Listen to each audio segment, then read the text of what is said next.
So, nag-vlog si Miss Maharlika kanina. Finally, like after 2 days, naging busy yata siya sa beautification project niya at saka sa mga pag-usap daw sa abogado, right? Nag-vlog siya kanina, napanood ko. And gigil na gigil. In fact, parang first time ko mapanood na ang dami niyang natackle. Pinag-usapan din niya yung patungkol doon sa biker na tinutukan ng baril ng pulis na nagkaroon pa nga ng Senate investigation. Ang reaction ko naman doon mga ate at kuya, binigyan ng leeway, binigyan ng oras ng Senado at pinag-aksayahan ng oras at pera kasi syempre pag may mga Senate investigation, magastos din po yan, di ba? Yung mga session na ganyan, pera ng taong bayan na pinambabayad dyan, sa mga equipments na ginagamit nila, sa kuryenteng nakukonsumo nila, sa oras na binabayad natin sa kanila. So naglaan sila ng oras, panahon, pera at effort para maimbestigahan na mukha namang wala namang naging katuturan, right? Kasi trending lang yung panunutok ng pulis dahil nga po nakunan ng video. And yun, nagkaroon sila ng Senate investigation. Pero sabihin nyo na malaki ba ang maitutulong nun? Well, pwede sa pamumuhay natin. Pero hindi naman sobrang malakas yung impact niya or 'di ba yung magiging epekto niya sa pamumuhay natin. Maybe magiging maingat yung mga pulis, right? Na huwag gamitin ang kanilang pagiging abusado dahil technology is everywhere, CCTVs are everywhere. So pwede talagang makita ang kanilang abuse of power. So ang reaction ko doon naman, okay, binigyan ng panahon at pinag-aksayahan ng pera ng Senado yung investigasyon sa pulis at saka sa biker, pero ang araw-araw na hinanaing ng mga tao patungkol sa pagbahal ng bigas at sa maling hakbangin ng Pangulo ngayon, hindi sila nagpapa-Senate investigation. In fact, wala tayong nababalita ang nakulong na hoarders and smugglers. Economic sabotage yan, lumalabas na nga sa bunganga ni Tamba, wala namang nangyayari. Puro laang talak, right?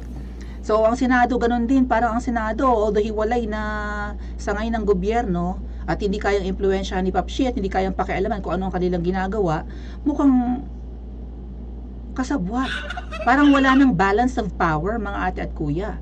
Dapat yung tatlong yan hindi nagpapakialamanan or hindi nag-iimpluwensyahan, pero dapat kapag may kapalpakan yung kabilang departamento or sangay, 'di ba? Yeah, sangay yata branch. So, dapat nilang puna-punahin. Para nga, 'di ba? Para ayusin ng taga-kabilang sangay ng gobyerno ang kanilang pananarabaho. O, yan yung problema natin sa mga hoarders. Kung baga kung ano yung ginagawa halimbawa ng Judiciary, ng Korte Suprema, kung ano ang ginagawa nilang batas, ang magi-implement yan, yung branch ni Papshi. 'Di ba? Ganun 'yon. Yung legislative department rather. O ang hukom ang magdedesisyon, ganyan. So kung ano yung ginagawang batas ng Senado at House of Representatives, dapat ini-implement ni Papshi. Ganon. Kapag may kapalpakan sa sangay ng gobyerno ni Papshi, dapat ay iniimbestigahan din ng Senado. Para naman yung tatlong branches na yan, ayusin nila ang pananarabaho nila kasi pantay ang powers nila eh. 'Di ba kung may tatlong hari halimbawa, at gumagawa ng kapalpakan ng isang hari, may pupo ng dalawa. So magkakaroon ng pag-iingat, 'di ba? Or pag-ayos ng trabaho yung isa para hindi siya mapulaan, hindi siya mapuna, hindi siya masipa sa pwesto at mapaltan, something like that. Something to that kind of analogy. Imbes na imbestigahan itong at gawa ng paraan, 'di ba, na patalabin ang pangil ng batas laban sa mga hoarders at smugglers, walang ginagawa ang Senado at House of Representatives. Inuna yung pulis palibasa trending. So maraming vinlog si Miss Maharlika kanina at isa nga po doon ito rin. Natuklaw daw ng sawa si Vice Tanda. Okay, paano? According to Miss Maharlika, may kumausap daw sa kanya, i-ready ko lang yung ating presentation.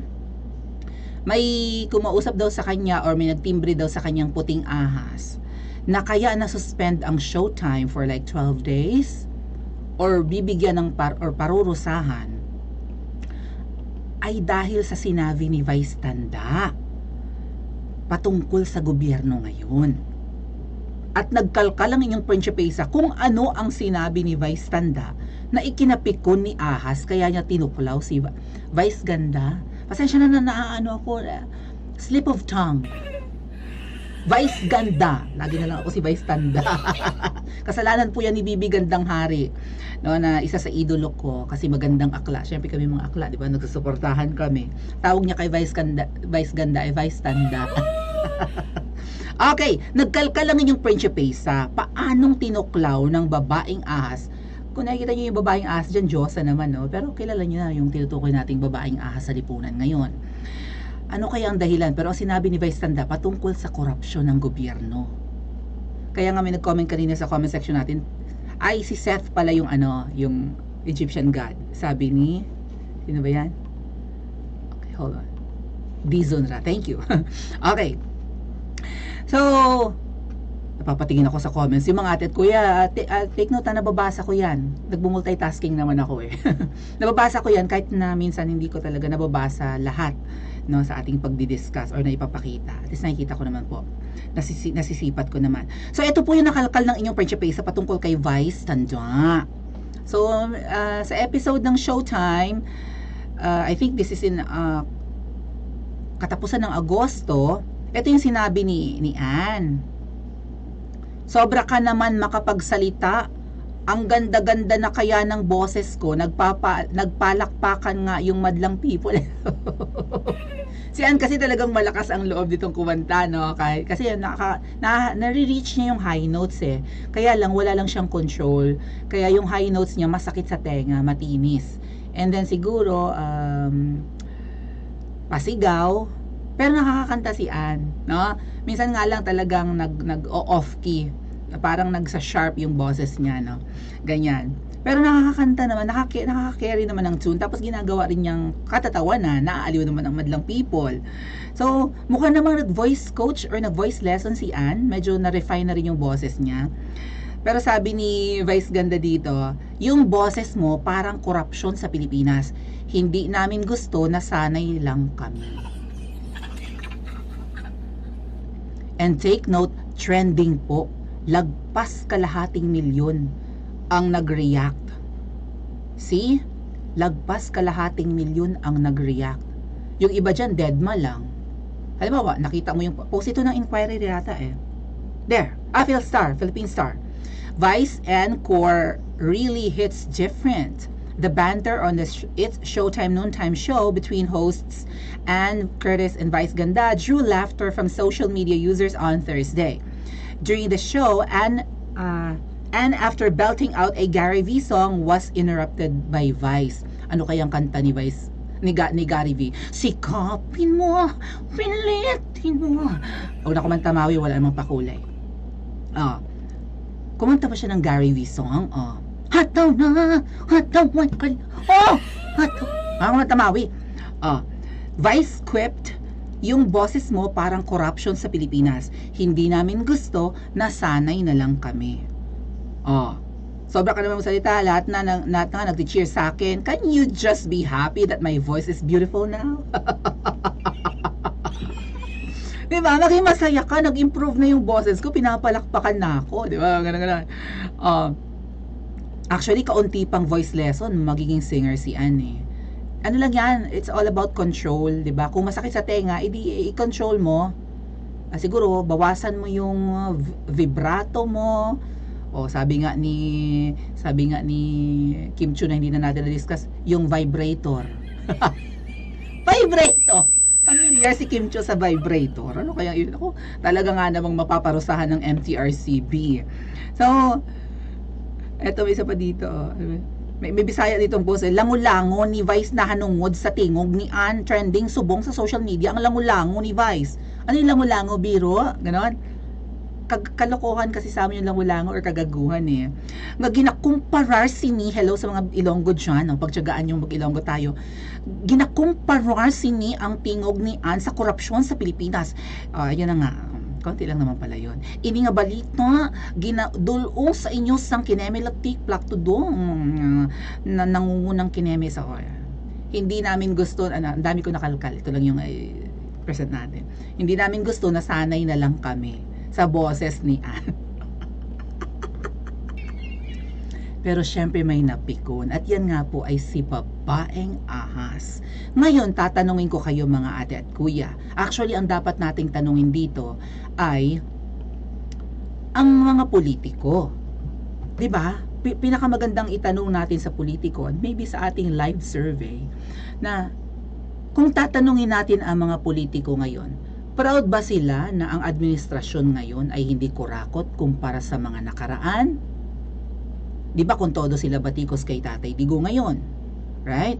Kapag may problema ang administrasyon ngayon, si Tatay Digong ang sinisisi. Ganyan din ang gawain noon ni Ngoy Ngoy Similar na similar. Kapag ang administrasyon ni Ngoy Ngoy ay maraming kapalpakan, biniblame si Madam Gloring nung panahon ni Ngoy Ngoy.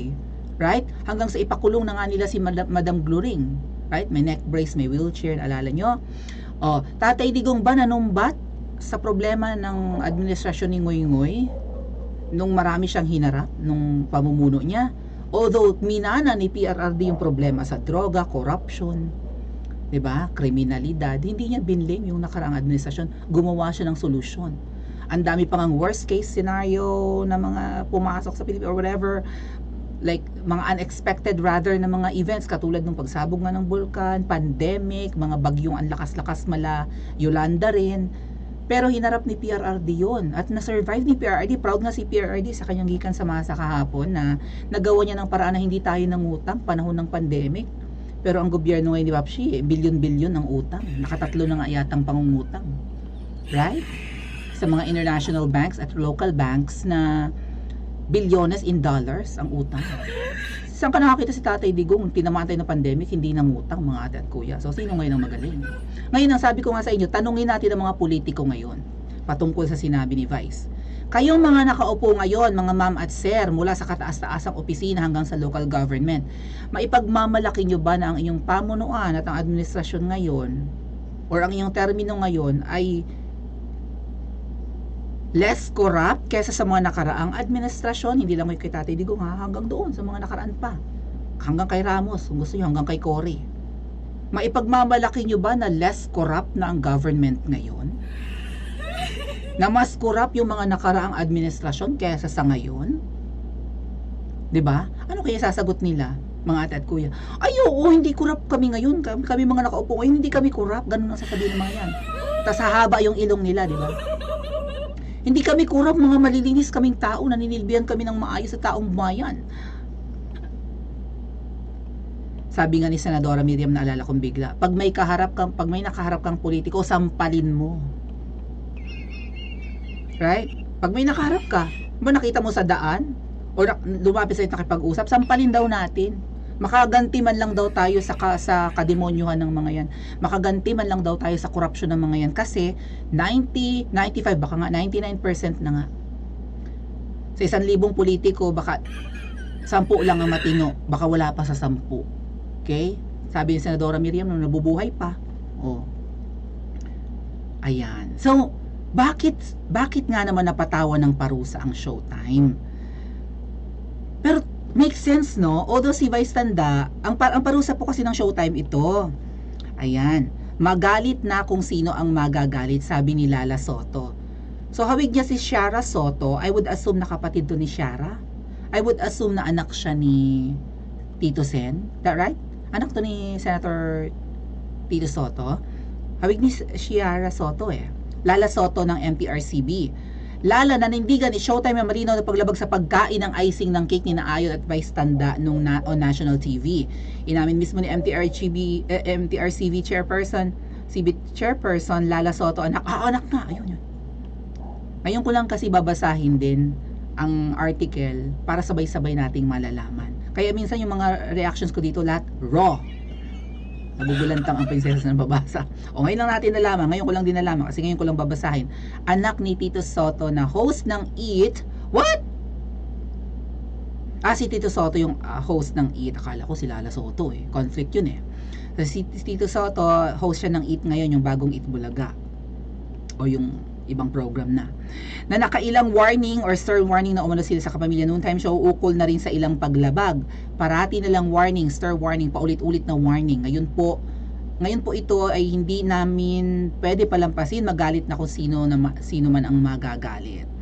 patungkol nga po dun sa pagkain ng icing. So merong 12 days yata suspension na tinanggap ang Showtime. Pero matagal na yun Hindi naman na umulit ng kain ng icing, di ba? Like mga July pa yung pagkain ng icing eh. Like a month or 2 months ago na. Pero ayun nga po. So suspended ang Showtime, hindi mo na i-air ng 12 days kanyan. Parang nagpapakita ng ng pangil eme-eme ang nasa pamahalaan natin na dapat hindi daw mahalay. Pero ang sabi daw ng puting ahas kay Miss Maharlika ay hindi daw yun dahil sa pagkain ng icing, dahil daw dito sa sinabi. Yung boses mo parang corruption sa Pilipinas, hindi namin gusto na sanay lang kami. Hindi naman sinabi ni Vice Tanda na ang Pangulo ang kurakot right? Hindi naman sinabi ni Vice Tanda na si babaeng ahas ang kurakot. Pero ang sabi daw kay Miss Maharlika ng puting ahas ay si babaeng ahas ang dahilan kung bakit nasuspend ang Showtime. So natuklaw ang Showtime at si Vice Tanda ni babaeng Johas dahil daw sa sinabing ito ni Vice. Bakit siya magre-react? Si ahas, hindi naman siya ang nakaupo, right? Hindi naman siya ibinoto ng taong bayan. Kung sinasabi ni Vice na kurakot ang mga nakaupo ngayon sa Pilipinas, kurakot ba ang asawa niya? Kurakot ba si Muning? Mukhang walang alam si Muning Yan ang mahirap. Pareho maaaring alam niya ang ginagawa ni ahas, 'di ba? Siyempre sa Jowa Wawels. Maaaring alam niya, pero syempre nagbe-benefit din naman siya, 'di ba? Kasi siguro sa palagay ni Muning, mas matalino sa akin ang aking Jowa Wowers. Paubaya ko na sa kanya kung ano man ang ginagawa niya. 'Di ba? So, bakit sila magbabalat sibuyas? Wala namang tinukoy si Vice Tanda na ang pinakamatataas sa posisyon ang kurakot. Syempre kasama rin dito ang masasagasaan si VP Sara. Dahil 'di ba allegedly may 125 na confidential fund na ang alam ko impeachable yata yun, mga ate at kuya. Abangan natin kung ano na naman ang gagawin ng Senado. Kung palalagpasin lang yun. In fact, palalagpasin na nga. 'Di ba? Pinayagan na yung budget ng Office of the Vice President after masupla ni VP Sara si Senator Raffy. Mamaya pag-usapan natin. Wala namang binanggit kung sino ang kurakot Lahat naman to general naman, 'di ba? Totoo naman, 'di ba? Aware tayong lahat. Ang corruption mula sa taas hanggang sa baba, hanggang barangay levels. Nagkukwento nga ako sa iyo, 'di ba? 10K ayuda. Mag-imbento ka kunwari na may sakit ka tapos pumunta ka doon sa bahay ng politiko, bibigyan ka ng 10K. Inabot sa iyo ang 10K ng politiko, paglabas mo ng gate ng bahay niya, which is mali nga, dapat doon yung binibigay sa say barangay hall or maybe sa municipal hall or sa city hall. Bakit sa bahay ng politiko ibibigay? Bakit nandun ang pera ng taong bayan sa bahay ng politiko? Right? So, pag-aabot natanggap mo, dumikit sa palad mo yung 10K na binigay ni mayor or ni barangay captain, paglabas mo ng gate ng bahay nila, bawi ang 8,000. 2K lang ang bitbit mo palabas. Sensya na nga kasi ibabayad namin to sa mga tao. 2K. Anyway, wala ka namang sakit, diba? Kunwarian lang naman ito. Pinapirma ka lang naman. O at least may 2K ka nang walang kahirap-hirap. Ang corruption ngayon mula taas hanggang baba, halos lahat. Walang naglalakas loob magsalita. Dahil either madigamonize ka or ma-persified ka. Mabantagays ka pa. Bantagays. Diba? Walang naglalakas loob. And eto, umimik si Vice ng corruption. Bakit? Yung bato-bato sa langit ay tumama sa kanila, kaya sila'y nagalit. Guilty? Kasi kung wala kang ginagawa, bakit sinagasaan mo yung isang, wala palang laban ng sipa ng kabayo sa kagat ng ahas, mga ate ko. So parang parang signal or warning din sa media na huwag kayong babatikos. Is that right? Tama ba ako? Huwag kayong babatikos, otherwise makakatikim ang network nyo sa amin kasi kami ang powerful ngayon. Kalungkot, no? Anong masasabi nyo dito? I-comment nyo po sa comment section at mag-like and subscribe din po kayo.